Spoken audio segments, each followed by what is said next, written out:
What's up, Falcons? Welcome to the second episode of Village Voices, the art behind the visual. If you don't know who we are, then go listen to the first episode to get a better understanding of us. With that settled, my name is Ava Frias, and here with me is Dolly Lucio.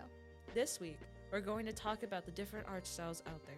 For example, cinematography is an art form expressed by many.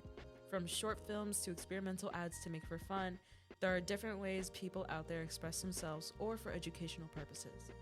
Like documentaries. Documentaries are a great example to be informative and to tell a story. While there are scary movies that are made to make you shake in your boots, which is my favorite. I love horror movies. But cinematography isn't the only art form to express yourself. There's also, of course, art. Speaking of art, I am currently working with AP art students, well, individually. But as I work alongside them, there's variety of portfolios such as ceramics, fashion design, painting, and so much more of the 2D and 3D aspect. I'm currently working on my drawing and painting portfolio, which is about hardships we face throughout life. Some may be self-reflective, but I also like representing Hispanic culture and situations that many others have experienced, and tell a story without appropriating it. For example, one of my pieces have included about a mother who had to face meeting their sleeping baby, which is something that many don't talk about and what many mothers go through or fear throughout their pregnancies. I wanted to capture the story of a woman without portraying full-on despair, but a tranquil sorrow by a memory box. On the topic of seriousness, let's talk about something serious that's been happening worldwide: human trafficking. Human trafficking is nothing new.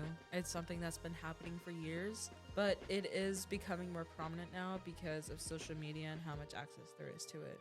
Social media takes a huge part of human trafficking, and it's why we started a documentary called The Wrong Number One. Since Houston has ranked top 10 in the United States, it's important to highlight this in order to bring awareness due to how impractical help is for victims. The documentaries will include graphics and professional input from professionals who have dealt with certain types of situations that can offer advice for anyone. We chose to show more of the wealthier and popular places and even areas that seem safe to the public eye, that trafficking can be anywhere at any time. Not just suspicious locations, but on digital platforms as well. It's important for the youth to understand the dangers of social media and to be aware of who they talk to on social media. And it's not just happening in Houston, it's happening all over the world. It can be happening right now as we speak. There are parents out there that give their children phones at such a young age, and these kids are curious and get onto sites they shouldn't be on. Then, they meet a stranger online and want to go meet with them. Or whenever parents let their children wander around grocery stores or places like a grocery store, then they call it for their kids and have a heart attack when their kids don't respond. It's scary for these parents, but most importantly for these kids, because these children don't know what they're doing. As Ava stated, many don't even know they're taking part of these situations, such as our youth and the people they speak to online. Many parents stay unaware about what's going on in their children's cell phones, and I cannot feel how much parents fall apart once they find out it's too late. So it's why we wanted to produce this documentary, to raise awareness on this matter. Children need to understand that it's a dangerous world out there with unlimited access to the internet.